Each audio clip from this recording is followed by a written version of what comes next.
All right, welcome back to the channel, guys. Josh here with Bees in the Weeds. We have a special guest today in the apiary. We are joined by Dr. Amanda Skidmore. She is the Kentucky State Apiarist, and she is going to be going with me this afternoon. It is, what is today? June 2nd. It's about almost 6 o'clock. Beautiful day out here. Hopefully you can hear us. We're not being drowned out by the millions of cicadas that are behind us flying all around and in the trees. But we are going to be going through a handful of colonies today. Amanda's going to walk us through exactly what we're going to be looking at, but from a high level, we're going to be doing some mite washes. We're going to be looking at brood, brood patterns. We're going to be looking at frames to check for, God forbid, any diseases that may be going on.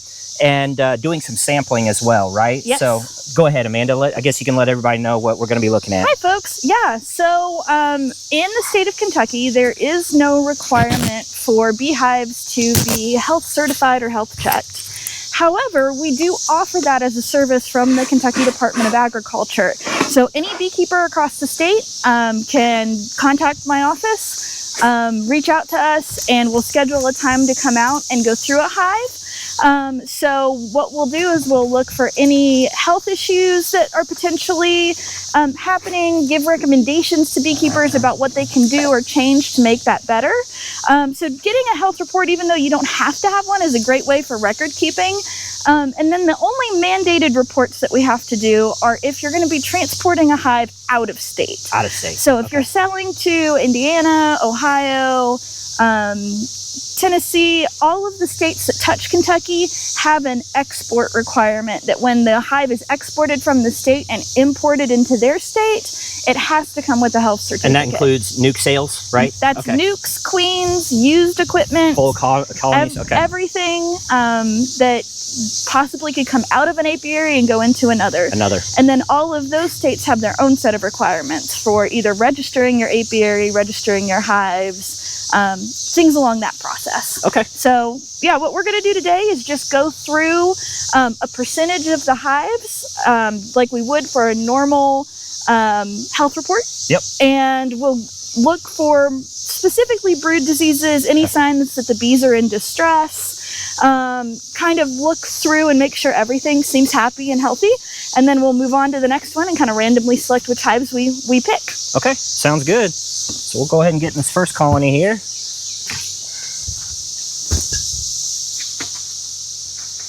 Now, some of them, you'll see some of the colonies have supers on them, some of them don't. It is like prime honey flow season. It is. So we were just talking about always hating to disrupt the colonies during this time of year. This time, right, exactly. But it has been such a rainy spring that we've scheduled this how many times? Oh my gosh. I mean, I think we've rescheduled this like 6 times. Yeah. I mean, I've literally lost count. But eventually we're getting it done.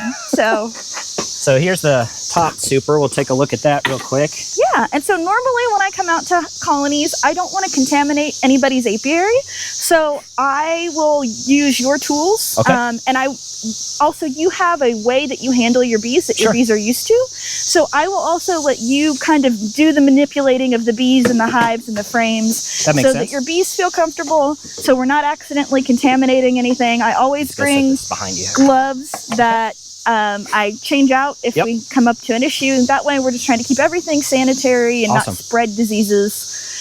So with that, I'll let you jump in. Let's just pull a couple frames. You want to pull a couple frames and take a look at them? What we've got going on, and then we will jump down to the brood area, which is usually where the most interesting things are happening, at least for what we're looking at health certificate wise. Exactly. But sometimes up here you see like wax moths or hive beetles, and that can really give you an indicator of what else might be going on. Oh, the honey's so pretty. Yep, so we got nice. Mostly capped on that. Still some, I don't know if it's because I pulled it apart here, but we definitely have some nectar dripping down. Yeah, it looks like they had some burr comb kind of under the bottom. Burr comb underneath it, yep. Oh, they look so nice. And they're really gentle, like they're not coming at your face. No, that's pretty rare in my yard. Now that I said that, you guys know exactly what's going to happen, right? The bees are going to be like, oh yeah, watch this, Josh. But I pretty much selectively breed for gentle qualities as well. Not that I don't get an occasional hot hive here and there, but those queens end up finding themselves getting pinched generally. Yeah. I don't know. Life's too short to deal with hot hives. That is heavy. That's a good 35, 40 pounds. Oh, that's exciting. Amanda, you'll notice that I put front entrances on all of my Wonderful. supers, Yeah. just as to give them an alternate, so that the basically the receiver bees don't have to crawl up and down through the brood chamber, that they can deposit from the foragers directly. I find it works. It's just one of those personal preference things in beekeeping. Yep. Do you typically scrape this off, or do you leave it? So again, it's up to you as the beekeeper. I would clean it off just because when I put everything back together, I want to make sure that it's all fitting nicely. That's kind of where I was at. But I didn't know if you generally leave it. But I usually give a couple puffs of smoke to try to get them off there before I scrape it all off. But then I set it aside. I'll sometimes put it in a bucket because now, see, if I'd have been thinking ahead, I would have had a bucket. Yeah. But, the other thing I am worried about, some folks have been talking about seeing some robbing activity already. I've seen some people talking about that. I have not seen I've not seen it myself. We've got white clover everywhere here, so we'll find out pretty soon if we're going to be in trouble here by scraping this up. But I'll set it aside. I say with the amount of rain we've had, so many bees have been stuck inside that when we start breaking these things open, if they don't have the resources from the nice days. Exactly. But I have not seen it in any of the apiaries I've worked in. Yeah. Doesn't mean it won't happen or can't happen, but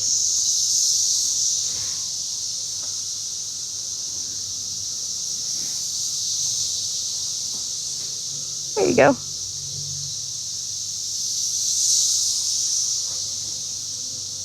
All right. Yep.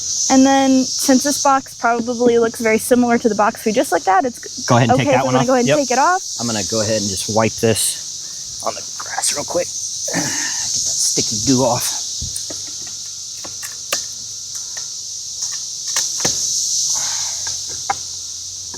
All right. Not as heavy, but still pretty heavy. Yeah, they're just gonna keep filling it in. I mean, there is so much clover. Like you just look out and see all the things that are blooming. Yeah, there's lots of clover here. Well, even I was telling my buddies. Some of the trees are still blooming. Oh yeah, I saw bees working the bush honeysuckle yesterday. Still some. I mean, a lot of it's burnt up around here, but there's still some out there. So yeah. So now here's where the fun part happens. Yes. It's up to you. A lot of people like to work their way in. If you're happy to just pull from the middle, we can do that. I generally pull one frame out. Okay. And then I can push 3 at a time if you want to pull a frame from the middle, but I'm hesitant to, I don't want to roll a queen. Exactly. So generally I don't pull straight from the middle. And again, that's why you're doing this and not me. So I know everybody's different. And I don't see much on this frame, if anything at all. So they haven't even started to work that one yet. We'll set it over here. Which is totally fine. So what we're looking for now is to find some open brood, because we're running to check for things like sac brood, chalk brood, look for any signs of European foul brood. Ugh, God forbid. Yeah. But I know there's quite a bit in Kentucky right now, isn't there? Yes, there is. And the weather that we've had with the prime. Yep. Yeah, with the really moist spring and the peaks of it being hot and cold, and then the bees getting stuck inside, it's just like the perfect combination. But yeah, the big part with the inspections is primarily for American foul brood. However, there's several states that treat European foul brood as if it was American foul brood. So depending on where your hives are going, that could be impactful, right? If you were doing the health certificate to take them out of state. And I see eggs through here. So this looks like recently emerged brood is what I would guess. Yep, that's what I think I'm seeing too. I still see drones. I know some folks are saying they not seeing as many drones. I see plenty of drones. Yeah. Well, and it looks like where they've emerged from is good, right? There's not a lot of spottiness in there. And that's part of what I look for, right? To make sure they're storing honey and that they're healthy and happy. And, seeing eggs is a good sign. Our queen is here and Our she's queen doing is here. work. That's right. And they don't seem overly crowded. There's been a lot of folks doing swarm nectar management. bound that are getting nectar bound. That's what I've heard. I was in some hives last week that were already honey bound. Well, and the thing is, you probably notice I run single brood management, and so that's one of the things you really have to stay on top of. You almost have to give them extra supers so that you're not fighting that issue with them being honey bound. And so I find that those super entrances has helped me with that. to kind of suppress that. So although I say that, there's a little bit of nectar. They're backfilling the brood chamber here, but yeah. But things look pretty good. It doesn't look like there's a whole lot of open brood on this one. Because really what we want to look for is see how healthy our larvae are. Larvae? Okay. Yeah, if we can... So keep going? Yeah. Okay. If we can find the queen, that would be great. But if we're not able to find her, we know there's eggs. We know she's laying. Right. And I don't know why that's not going down. There's something on the bottom of it. Oh, yep. Can you pull that nail out of the back? Back up. The very back right here. Oh, yes. I see. That's my oxalic acid. Nice. Okay, there you go. There, thank you. I was like, what is causing that to not want to go down? Yeah.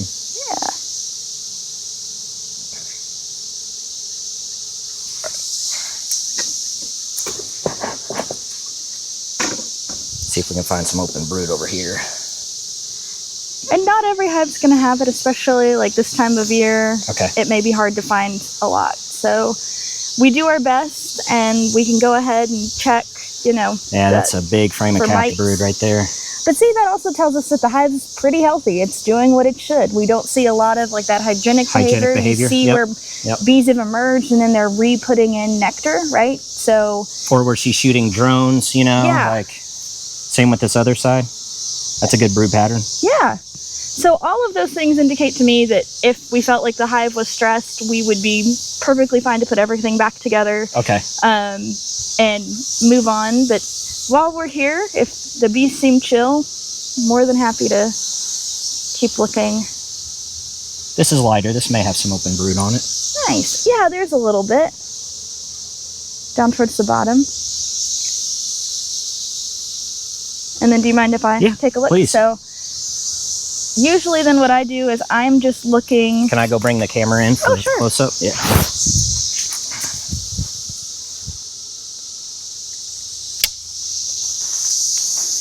Yeah, so usually I'm just looking down into where all of these larvae are, and I'm making sure that they're white. They seem, pearly white and wet. And wet, okay. And making sure that they look like they're maturing well. We don't have a lot of gaps where they've been pulled out or any of that hygienic behavior. So to me, that indicates that the hive's pretty healthy, right? We already saw there's lots of honey coming on, and they're doing all the things that they should be this time of year. Yes. So that is what we were looking for. Let's make sure that everybody seems to be healthy, and we kind of go from there. We also kind of check, right, to make sure we don't see any deformed wing virus, K-wing, any of those types of problems, and we've not seen that throughout the frame. So I think we're good. We can do a mite wash and call this Would one these good. mostly be nurse bees on this open brood, correct? Yep. So mostly nurse bees, and usually what I do. Are your queens marked? Yes. Okay. So usually I will if check they haven't a frame. Swarmed. Yeah. I will check a frame, and I'll let you check the frame. I want to make sure that we are not. I haven't seen them yet. I've been looking. Yeah. Taking a queen. Yeah. That's like my greatest fear is going to somebody's bee yard and accidentally taking their queen. I'm sure it'll happen. I mean, it's just, So once I'm pretty confident that she's not on here. Less of a concern this time of year when we still have drones. Yeah. That's when I will go ahead and pull out my mite wash. And this is usually what makes them mad at me. Okay. But instead of dumping, if I was doing a scientific experiment, right, I would want to have a good mix of all of the different nurse bees from different frames. So you would shake them into a tub? Because that's what I do. So I would shake them into a tub. All right. And that's a perfectly fine way to do it. But I also hate making all of them so mad. And so taking from one frame, in this case, is perfectly fine. Okay, cool. So I'll just roll them back so that I'm not scooping into my brood. Well, that did make them mad. Yeah. Well, they don't like the alcohol. Oh, okay. I'll turn it and make sure that I've got about a half cup of bees there. Got it. Dump them in, and then we'll put this frame back carefully. Yep. I was going to say, that side's facing that way. Perfect. And then we'll shake this and see how it goes. And you shake for about a minute? For about a minute. Pretty vigorously, right? Yes. And I know that there are different opinions on what solution to use. So what alcohol do you use? What percent? So I use 70% ethanol. Is it isopropylene? Yeah. But really, drugstore alcohol is Yeah. perfectly fine. Everclear, some people right. use that. Wow, that's pretty high proof stuff. Yeah. So any alcohol that you have on hand, and I think it's the most effective, because if you're thinking about a mite as a parasite on a bee, when you're exposing it to ethanol or alcohol, it's going to want to get away from it as much as possible. Right. So it's going to have a much better release than okay. the idea of using like the powdered sugar, where it's still, they're kind of Yeah. cleaning the mites off. Yeah. Or some of the other methods. I've never used powdered sugar. Yeah. Never. Yeah. To me, it just seems sticky. like and it's just really putting the bees through the ringer. Yeah. And so then I'll let it sit for just a couple minutes. But that's why I prefer the ethanol. I like using the boards, the drop IPM boards. Oh, yeah. In the wintertime for monitoring, because you can't do a mite check in the winter. Right. So usually after your honey flow is when you want to start checking for mites, because that's when you're going to want to treat the first time, once you've got those supers off. That makes sense. Then again, August, September. Yep. And then right before winter, October, November, depending on how our season's looking. And then right as soon as you can get into them in March, so that we can treat anything that we need to before those honey supers come on. Nice. So with that, while we wait for these guys, which it's totally up to you if you wait. Some people like to look at it right away. But we can start putting this hive back together. You said how many? You had a few in there before, right? So Yes. So I had 3 in here before. Ethanol is expensive. Yes, it is. So it's always okay to reuse it. But I had 3 in here before, and it looks like there's 4 in here now. So look, she stung the camera and she can't. Oh no! Look at that. Oh, poor thing. I know. I said, get that hive tool. She didn't like the camera. Poor bee. So there's 4 in here now. That's not because there were already 3. 1 bee out of that 300. 300. So that's is that a third of a percent? That's under. Yeah. That's under that 3% where we would threshold be concerned. where we would treat. Okay. Yep. Awesome. So I'm gonna put the camera back on the stand here. You said go ahead and put the colony back up? Yep. And then we can just put everything back together and move on to the next one. All right. In smaller apiaries, we would go through every hive. In apiaries where we've got all of these hives, we usually do a percentage. A percentage of them. And I like picking them from each hive stand. That way, most of the bees that are kind of grouped together. They could drift. They could drift, and we would normally see. Right. So we will randomly just pick one from the next hive stand. Let's see if I can get that. I'd like to not squish bees as much as I can, but. Oh, yeah. There we go. Okay. Yeah, because I guess if drifting is going to happen, it would be probably with these 4, you would think. So, together. And right, exactly. Usually what you see out of a handful of hives represents the whole apiary, unless you're in different locations, right? Some folks spread their hives out really far, or they've got multiple apiary locations, and then we would check hives at each of those locations. Awesome. We're good there. Yeah. Well, we got them all on the outside there. They're so excited. I don't know why they're congregating on the outside, but they know they've lost that queen mandibular pheromone. You can hear them roaring. Yeah. They got a little bit noisier. This is heavy too. Heavy's good though. Heavy's good.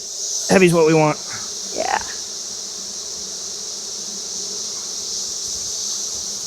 Okay. There we go. All right.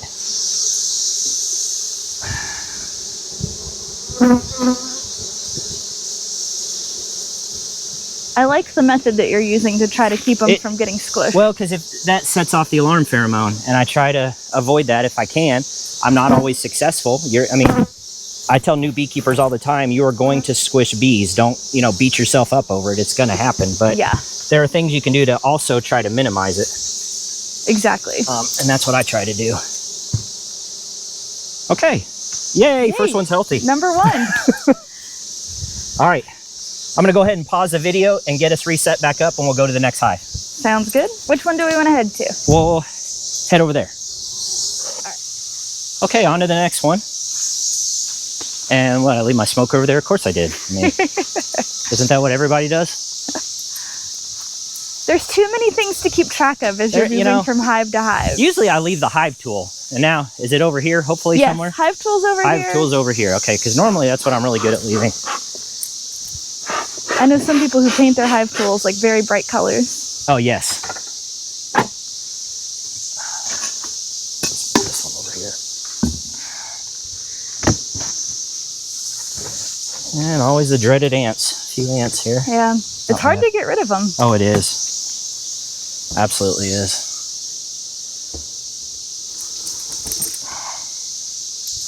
Okay. Yeah, so not as much in this one, but these are, if you see the CC25, that's cut comb. Oh, nice, so, nice. Yeah, so they haven't touched that yet, and they've obviously filled the comb that I gave them first, like good efficient bees do. So, yeah. Do you want me to pull one of these, or what do you want? Do you sure, want? Yeah. Okay. Let's pull one. Take a look. All right. I'll pull one of these in the middle. See what we're looking at. The very lost beetle. Knock on wood, I don't have too many hive beetle problems. Oh, it wasn't a hive beetle. It looked like it fell from one of the trees. Oh, okay. That's funny. It was a soldier beetle. This guy. Oh, a soldier beetle. Gotcha. Yeah, they're just the orange beetles that you see I've seen those, yes. on flowers and plants. He probably fell off the tree. Nice. Yep. So they're filling in honey. They don't, again, seem to be super aggressive. Nectar on both sides. That's open right there. So they're working it. Yep. Getting ready. Looks like they're in the process of capping it. Yep. So again, we don't want to be too disruptive during that whole process. So if we just want to take the honey supers off to get down to the good stuff in the middle.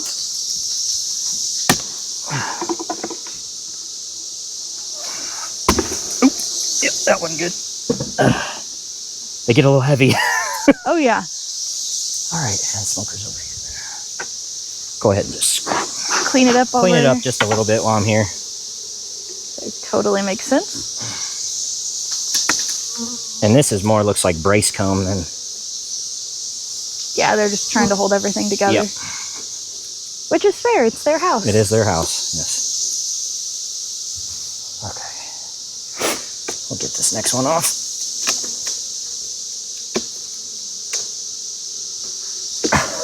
It's stuck.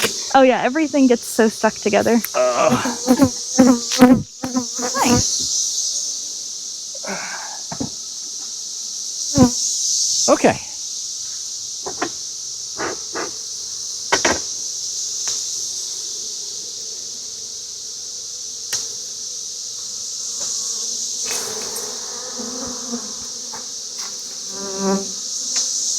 They got a lot of comb on that one.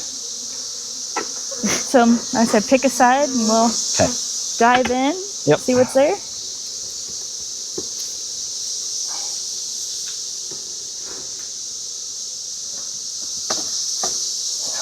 I think I'll start here.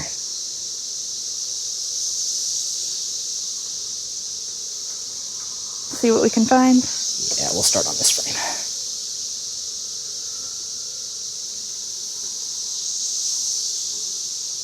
Pretty light. Yeah, but they're building on it. Yep. Again, another really good brood pattern. Maybe emerging right there. You think they're emerging in the middle? Yeah. It looks like that's kind of what they're doing, is where they've already emerged and then they've got. And just starting on this side. Yeah. How often do you change your frames out? Oh boy. I think I try not to go more than like say 4 years. Okay. Yep. That's 3 to 5 years is usually the recommendation. Yeah. And I've only been doing this 5 years, so I know I don't have any more than 5 years old, unless it's something I got from someone else. Still some drone brood at the top of this one. It's the time of the year. Nice. Looks good.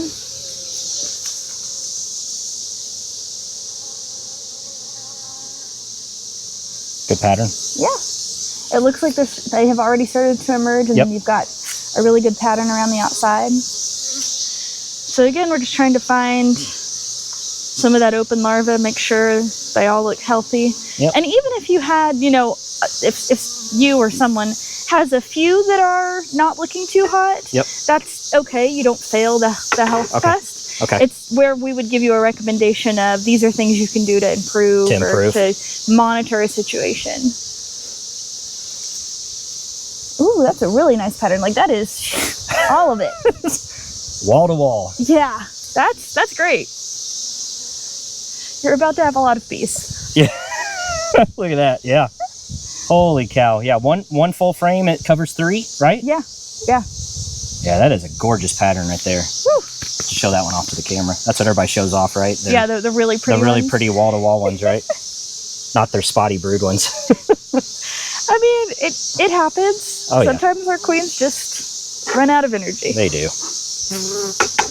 Do you use particular kinds of queens? Because like these are all parts of the questions that I usually ask people as we go through. I do not. I use ouch. Oh. Stop. I use Kentucky mutts. Okay. Yep.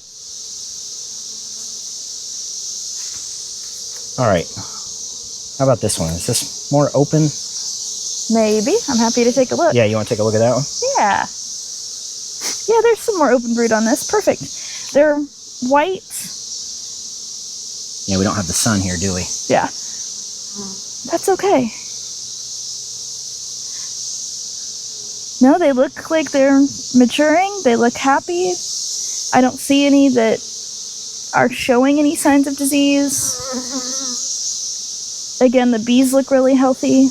I don't see any twisted wings, anything that would alarm me. You can flip over on that side. Wow. They are packed in there. That looks great. Good deal. So again, we would say that looks like it's good. And go ahead and let's put stuff back together and we'll move on to the next one. All right. So like I mentioned, I'm not sure if the camera was on when I mentioned it the last time, but we only do a percentage of mite washes in a yard. We don't want to overdo it. Yep, that makes sense. So we'll kind of do every other one and just see what we get. But so far, everything looks pretty happy. Pretty healthy? Okay, yeah. Good deal. Just hook back together. And they'll be happy. They're a little more irritated than the last one. Well, did I pull this one off? Yes, it was the dark one and then the yellow one. I'll try to keep that the same because bees do see in color and they.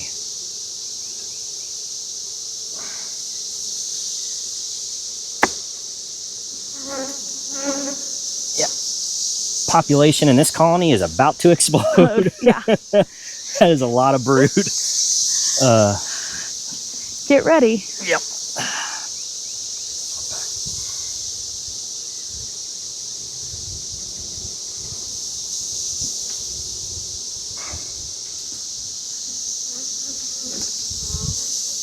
Perfect. Nice. Okie dokie.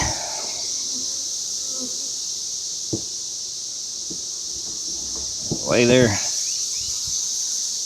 wasn't that many ants. I've seen way worse. Oh, yeah. Yeah. Way worse. I've had way worse. I probably have way worse somewhere. Okay. Oh yeah, I left it up here. All right. All right, so 2 for 2. Looking good. Yeah. All right, let's go ahead and pause the camera and we'll go on to the next one. Sounds good. Okay, on to number 3.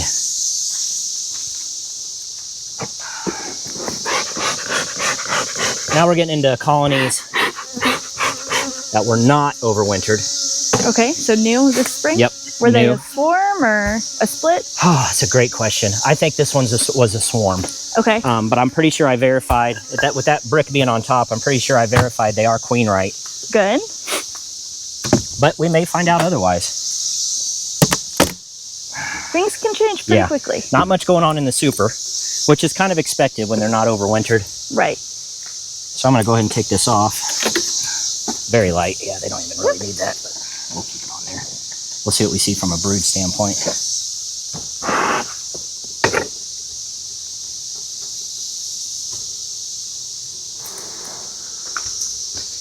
I'm going to keep that in front of the inner cover so I don't forget this time.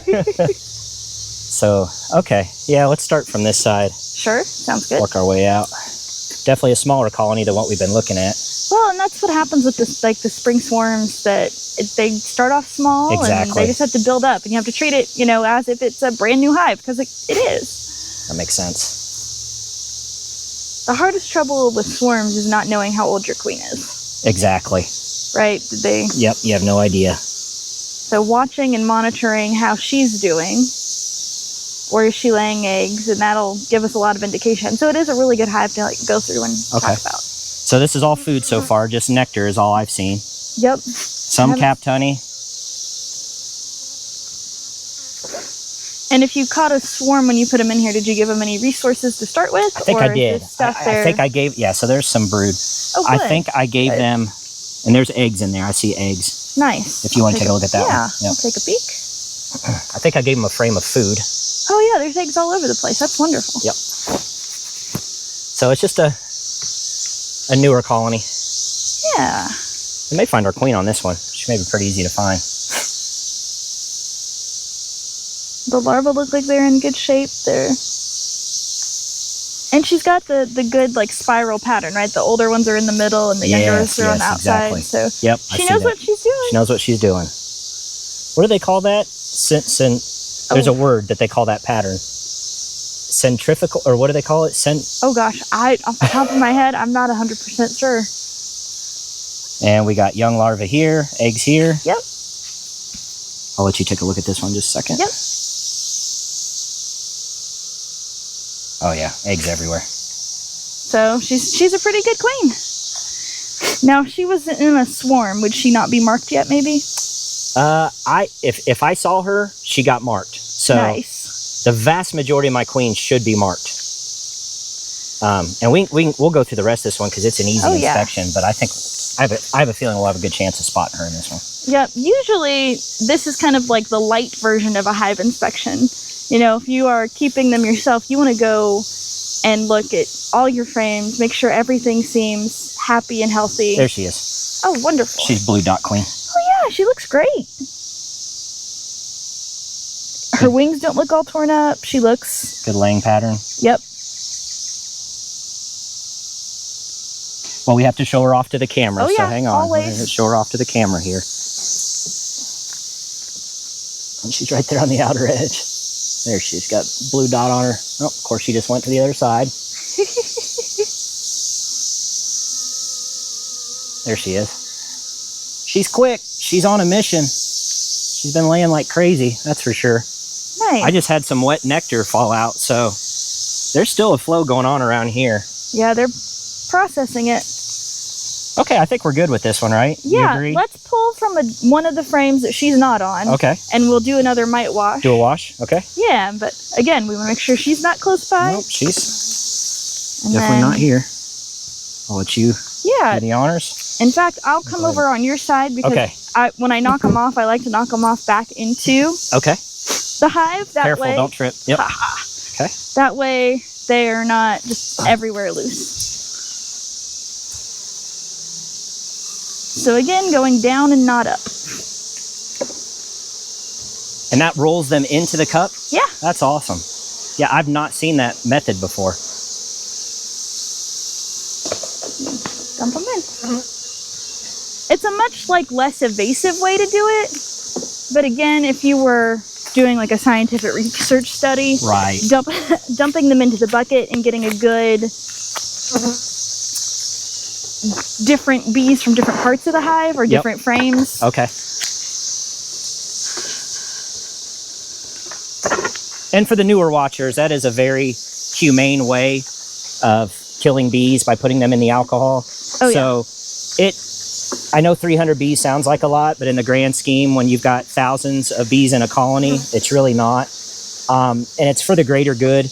You're sacrificing 300 bees in case this colony were to have a high mite load. High mite load typically will translate into a high viral load, meaning the Varroa destructor is it is a vector for a lot of these viruses that honeybees acquire. And so it is public enemy number one. And so you have got to monitor your colonies for mites, and you have got to treat for mites. single-handedly responsible for the vast majority of colony collapses. Is Varroa. And actually, Dr. Skidmore just sent me an article today from the USDA. You guys aren't happy now, are you? Yes. Essentially it's the attributing alcohol. the alcohol. Essentially, they have found out, researchers have found out that, surprise, surprise, Varroa destructor is responsible for the significant colony collapse that we all saw this past year, especially out in California, especially amongst the commercial folks, which I was texting Kent Williams earlier today, and he said it makes sense because of the storage that you would have those bees transmitting the viruses in those stored colonies, which, you know, it's too bad, but again, it's ever since the 80s, and we've known about this mite, you've got to take care of it, right? Yep. So it's very important. And knowing that, you know, a lot of people just skip the mite wash and go straight for treatment. Yes. But knowing how I was many guilty mites of that, you by have, the way. Guilty of that. Absolutely guilty. But knowing how many mites you have before you treat helps us with things like integrated pest management. Yep. What methods work, what methods don't work. If people call me with questions and I ask them about mite washes and they tell me they've not done one, that's like one of the first things I check. If a colony's extra aggressive for some reason, or they've not done a mite wash in a while, like knowing how many mites are there is going to help us make decisions on how to help a colony move forward. Certainly. So on this one, you only had one again. Survey says one mite. Woo-hoo. Yay. All right. So whatever you're doing with your mite management, it's working well. Keep up the IPM, Josh. Yeah. You know, Amanda, I lost 50% of my colonies this year, and I hadn't had a loss yet in 4 years, and I lost 9 out of 18. Ooh. And I'm thinking, I treat for mites. What? I proactively feed. I mean, what in the world is going on? I don't know. And honestly, sometimes we don't have the answers, which is really frustrating. Very frustrating. Very frustrating. But if you eliminate the mites from the question, then you can start trying to narrow down. Maybe it was an insulation thing. Like we had a really weird winter where we had some really cold days. I think it could have been an insulation thing because I did not insulate, and historically that's not been an issue around here because Kentucky usually doesn't get that cold. Yeah. Not for sustainable. Yeah. We had sustainable cold this time, and I had colonies, dead outs, that had starved, you know. All right, GoPro is back on. We'll see how long it lasts. All right. We're on our last set of hives. And I was just asking Dr. Skidmore if she takes samples if she would happen to see brood, and you said... So if we saw a brood disease that we couldn't identify, so if we're able to note that it's sac brood or chalk brood or European foul brood, we probably won't take a sample, especially because it takes a long time for those samples to get processed. If we did need to take samples, say we saw heavy signs of virus loads, nosema, things along those lines is what we would take a sample for, because we can't identify that in the field. And we want to make sure that we correctly, I know, they just started coming out of there. Wow. So I may have to go grab gloves. Yeah, please be careful. So that is part of what we would look for. And if it looks like we need to send a sample in, we will do that, but it can be 6 to 9 months sometimes to get samples returned. So we would want to be proactive in our management to begin with. If we notice there is a heavy virus load, we would probably backtrack and check what our mite load looks like, go ahead and treat for mites. If we knew that, you know, we had a heavy mite load, and look at those kinds of things. Okay. They're a little more angry. Yeah. Which, again, if you have like nice colonies like this, that might tell me that we're maybe requeening, or they could just be grumpy because it's the end of the day. It's the end of the day and all the foragers are back. That's what I've been told. So let's see if we pull this out. I say as we're kind of getting in and seeing what's there. They're bouncing off me, but they're not stinging me yet. Good. Well, and that's part of it too, right? It's just we're looking, we're making observations that this hive's a little grumpy. It is. Because behavior is one of the things on my check sheet, right? It is. Okay. So when I go through and we summarize what our visit looked like, writing or marking their behavior is important, because if we were to see super aggressive bees in the majority of colonies, that might be when we wanted to trace back to, okay, could this be like Africanized genetics? Like, where did your bees come from? Right, that makes sense. And kind of trace it back, because we do see on occasion where you know, we're bringing bees in from all sorts of places. Okay. And in Kentucky, like I said, you don't have to have a health certificate to bring bees in. That makes sense. So anyone could be bringing bees from anywhere. We don't know their health status or anything about their genetics or anything about them in general. So we have had cases where people have gotten some of those Africanized genetics, but they don't last in the apiary very long because nobody wants mean bees. So right. The queen gets pinched. It's not something that can overwinter here well. And the drones are actually the ones that carry the behavioral trait. Yeah. Yeah, so these supers aren't that full. There's a little bit of honey in them.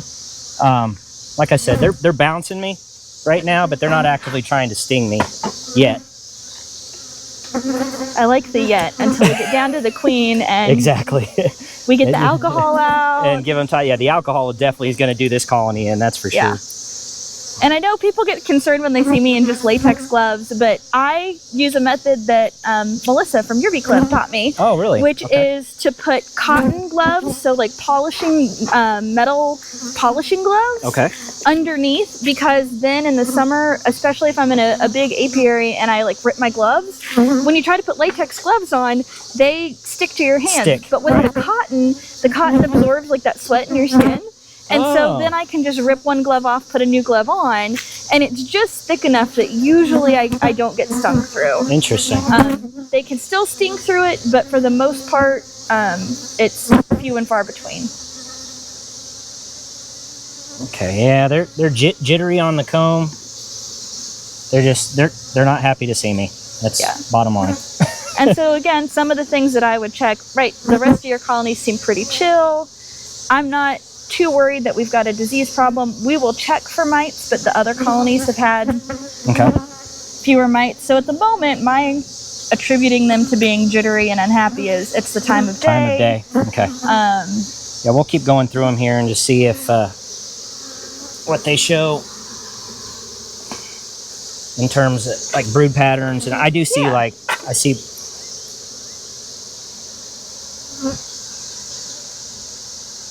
Right, and if they get super aggressive and mean, there's always a good time to be like, all right. Nope, that lid. Here's a good brood pattern right here. Put it down. Nope, that, I never want to stress them out any more than I have to.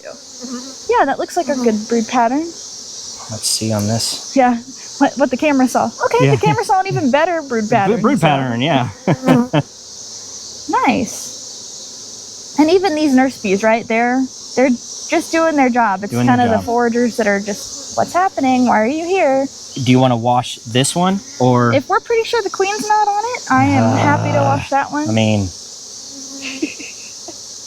or we can look at. Let's keep looking. At a couple you want to set this one aside? Sure. And then we'll keep looking. Yeah, we'll hold on to this just in case. I'll set it down over here. I didn't see her on there, but I'll let you do one final look. I will do a final look too. Yeah.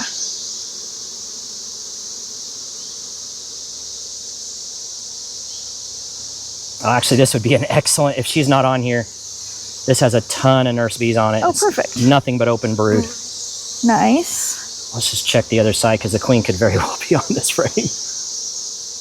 No, that's a little more capped brood on this side. Okay. I don't see her on this one, although it's got a lot of capped brood. So if that one looks better, we'll trade it. And yeah, look at this one. That's what I'm... Oh, nice. I mean, look at that one. That's all open brood. Beautiful. Yeah, let's trade. Let's use this one. I don't see her on there. Hopefully, I'll let you look again. But oh yes, double check. Double and triple check and quadruple check and always nervous. I hate to. You don't want to wash someone's queen. Yeah. I'm just gonna keep looking through these frames while she's giving it a double, triple check over. Because we've seen everything we need to see at this point. We don't actually need to find the queen. We see evidence of her, but we see evidence, and we see that the brood, the open brood, is healthy. Okay. And here's some open brood, Amanda, with, it looks really wet, pearly white. Yep. Let you look at that one. Yep, exactly. That's what we're looking for. They look great. Okay, they look great. Yeah. They're starting to calm down a little bit. I wouldn't say a lot. They still don't want me here, but they're not bouncing my hands left and right anymore. I'm gonna keep looking through another I frame always or tell two. people it's my fault that I make their bees upset. They'll tell me that it's like the nicest, calmest colony, And then you show up. and then I show up. They're like, okay, the Apius is here. We gotta show out. I'm loving these brood patterns though. Yeah, no, I mean- you've had great brood patterns. Show the camera this one too. Perfect. I probably have made them mad. I'm sorry. Oh, did you make them mad? Well, I think they smell the alcohol and they're just like, no, thank you. They're like, nope. Maybe a little extra smoke. I'm just gonna look at one more. Sounds good. I think we're good. Cool. They're definitely roaring. They're telling me that they're over it. Oh my God, this colony is about to explode in numbers though. That's exciting. They're gonna be in the trees in a week. Oh God. Tells you you've got a lot of work to do. Look at that. Jeez. Okay, well. All my friends are like, oh yeah, swarming is pretty much over. It's subsided. I'm thinking, not here. We'll For see. most parts of Kentucky, it has subsided, but... Okay, I lied. I'm doing one more. I'm just curious on this one. What were you going to say? Oh, no, for most parts of Kentucky, it has kind of slowed down. It has slowed down? Okay.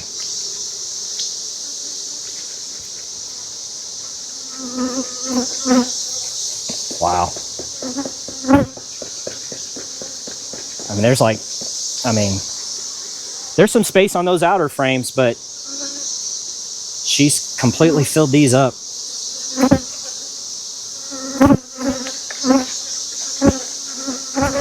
Well, wherever she is in there, she's doing a good job. We're just going to let her keep at it. Keep at it. Yep.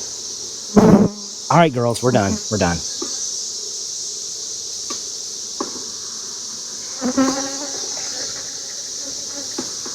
Now you guys see that I'm moving these frames together. That's in order to keep from rolling the queen.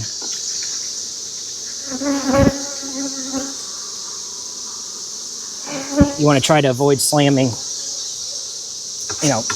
her from one frame to the next. Great. There was no additional mites. No mites. Woohoo! Now that doesn't mean you're completely mite free, Yeah, right. but from the sample that we took, yes. So that tells us that your mite management was good over the winter into the spring. Awesome. Things look pretty good right now, and so let's get through honey season, check again. Okay.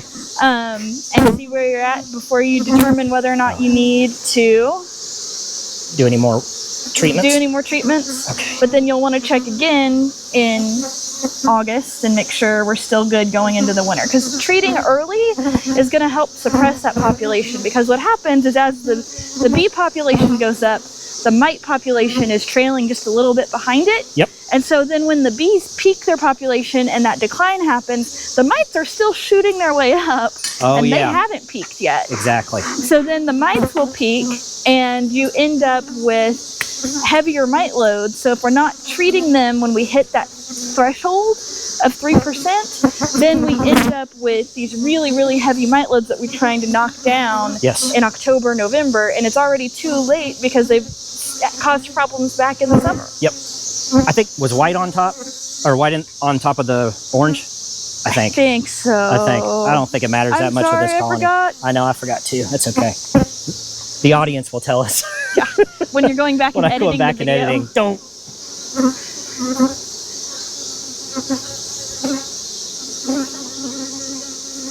And also, the bee calendar starts in August. So that's when these queens start raising those fat bees with the extra fat bodies, where they're able to get themselves through the winter, through months and months, instead of, 45 days for the average forager, bee? Yep. So it's really important to have those mite loads and the viruses as low as humanly possible in August, when the queens are starting to raise those fat bees, so that you can have healthy bees through the winter time, which will greatly improve your overwintering success. Yes. My favorite tool for knowing about mite management strategies is to go to the Honeybee Health Coalition. Fantastic website. I say they've got a guide that breaks everything down, and then they also have an app that will let you put in like your management style and narrow down what is appropriate to use in your apiary. And they're getting ready hopefully this year to come out with an updated version. Really? So awesome. yeah, Fantastic. It's in the works from what I have heard, because the last one was published in 2018. Okay. So there's a couple products that you can't get any longer or that are not effective. They're in that older document. Yeah. So there's several new products that are coming out this year that they want to add. Really? Okay. So very cool. Yeah, hopefully soon. Heck yeah. And you got good results from the survey this year, right? Yes. So with the U.S. beekeeping survey, last year we only had 17 beekeepers in Kentucky participate. Wah. Yeah, we could do better. So and you did. You put the message out there. We got the message out. Folks participated. We had over 150 people. That's awesome. That put in survey information. So hopefully when it comes to the fall and they release that info, it's going to give us a great picture of what's happening in Kentucky. That's exciting stuff. Yeah. So okay, well, any other final thoughts or comments? Or I think everything looks great. Okay. I think you're doing a good job. Awesome. If you see anything that pops up, no. If you see anything that pops up throughout the rest of the year, right, just call. Absolutely. A lot of times we'll do stuff through texts or pictures. Okay. And if it looks like it's something that I need to come out for or get samples for, right? Yeah, we'll absolutely. schedule a time and I'll stop by and collect samples. So okay. It's usually how it goes. Well, I want to thank you, Dr. Skidmore, for coming out to the apiary You're today. welcome. I'm glad to be here. This was a lot of fun, very educational as well. Excited that the bees are healthy and doing well. That's all any beekeeper can ever hope for. Yeah. So again, just want to thank you for your time and expertise. I'm happy to come out and do it. It's a service that we provide. We don't charge anybody for it. So call me. I'm happy to come help. If out. you live in Kentucky and you want Dr. Skidmore to come to your apiary and do what you just saw here, please reach out to her. You can reach out to her at what email address? So it's my first name and my last name, amanda.skidmore@ky.gov. Okay. And then I can give you my little business card if you want to share it with them, or however you want to let them know. I will put her contact information down in the description below. So if you would like to get in touch with Dr. Skidmore to do an inspection of your apiary, you heard what she said. It's free of charge. It's a lot of fun. And hey, you know, it'll make sure that your bees are healthy. And if there's any issues, she will tell you exactly how to fix it. So again, just want to thank you for coming out. Thank you guys for watching. I hope you guys have a beautiful day. God bless you and your bees, and I'll see you on the next one. See y'all. Thank you. Yeah, you're welcome. That was fun. Yeah.